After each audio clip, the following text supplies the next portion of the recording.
کہا جو باغ کسی نے تو رو پڑی زینب،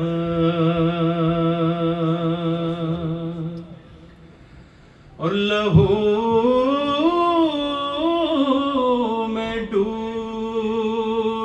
ہوئی بیڑیاں مہاری کی،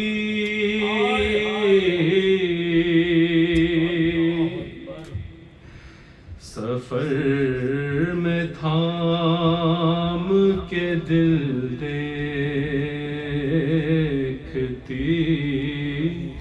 رہی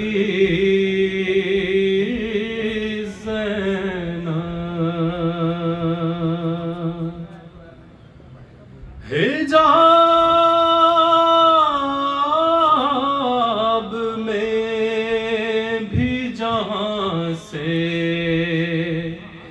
گزرنا مشکل تھا،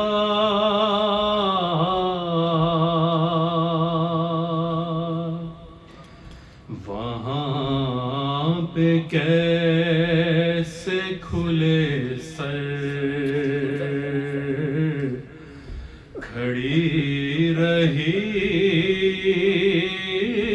زینب،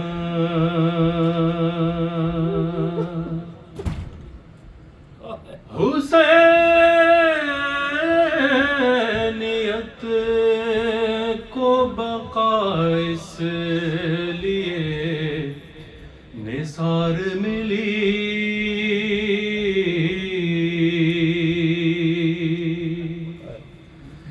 یزیدیت کے مقابل نہیں جھکی زینب، حسینیت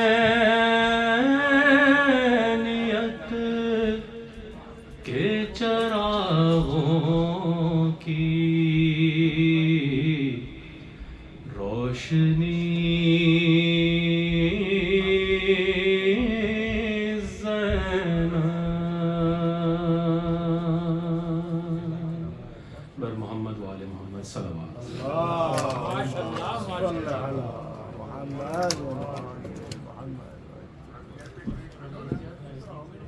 مختصر وقت کے لیے جناب عارف مشہدی صاحب تشریف لائیں گے، درود بھیجیے محمد و آل محمد۔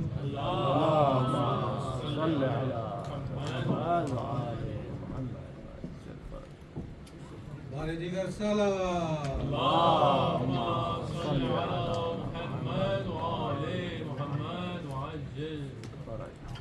مل کے محمد و آل محمد پر بآواز بلند صلوات پڑھیں۔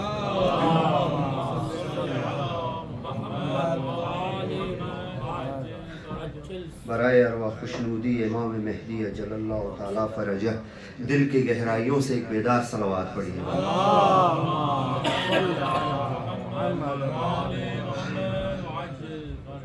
جو اس دنیا میں جو دور چل رہے، جو ظلم ستم چل رہے مسلمانوں پر، بالخصوص شیعیان حیدر کرار پر، اس حوالے سے اردو فارسی کے چند بند ہیں وہ پیش کروں گا۔ بی بی فاطمہ زہرا سلام اللہ علیہا اپنے لال کو امام مہدی اجل اللہ تعالیٰ فرجہ سے مناجات کر رہے تھے، اس حوالے سے ایک دو بند پیش کروں گا۔ مل کے ایک بار پھر برائے ارواح خوشنودی امام مہدی اجل اللہ تعالیٰ فرجہ بآواز بلند صلوات پڑھیں۔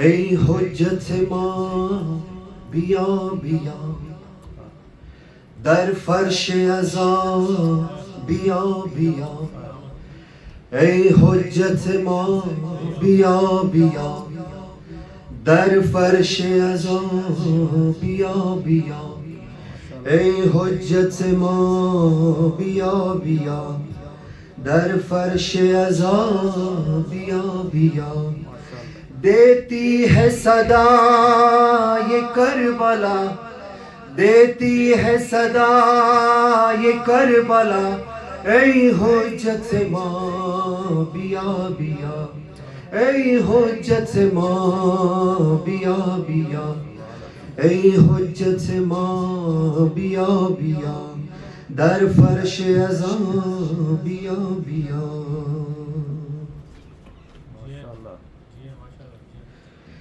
حسینیت کے لیے آس بن کے آ جاؤ، بی بی فاطمہ زہرا سلام اللہ علیہا امام مہدی سے فرما رہے ہیں، حسینیت کے لیے آس بن کے آ جاؤ، حسین کہتے ہیں عباس بن کے آ جاؤ، حسین کہتے ہیں عباس بن کے آ جاؤ،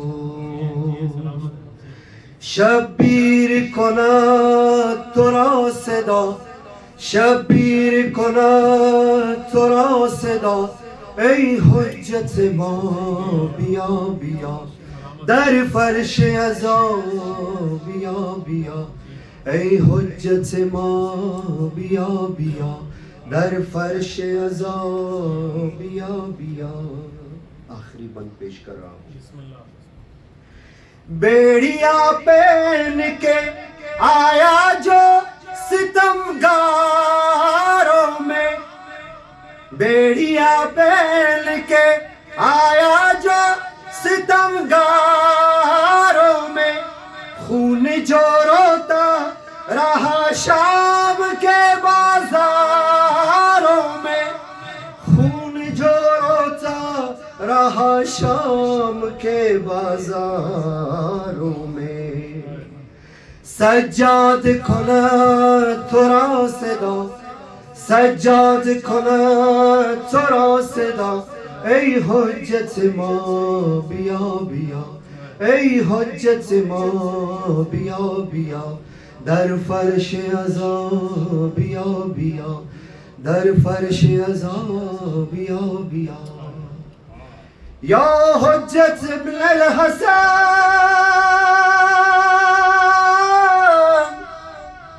اجل علی ظہورک، یا ابا صالح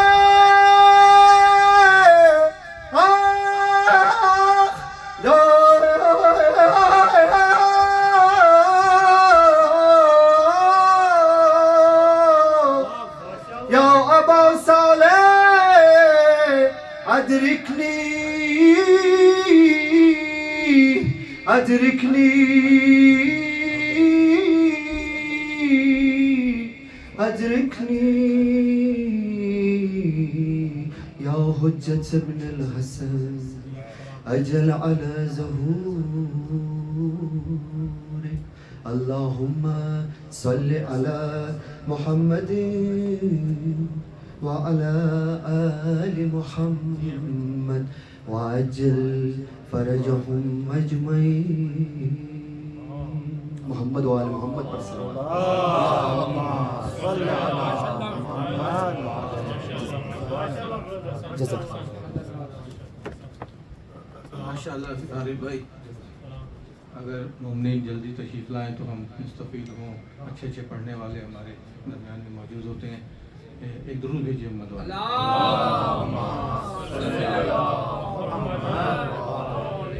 مرثیہ طفلان نے بی بی زینب اور محمد میں آپ کی خدمت پیش کرتا ہوں اپنی طرف سے، آپ سب کی طرف سے اور ہم سب کے مرحومین کی طرف سے قربتاً الی اللہ درود بھیجیے محمد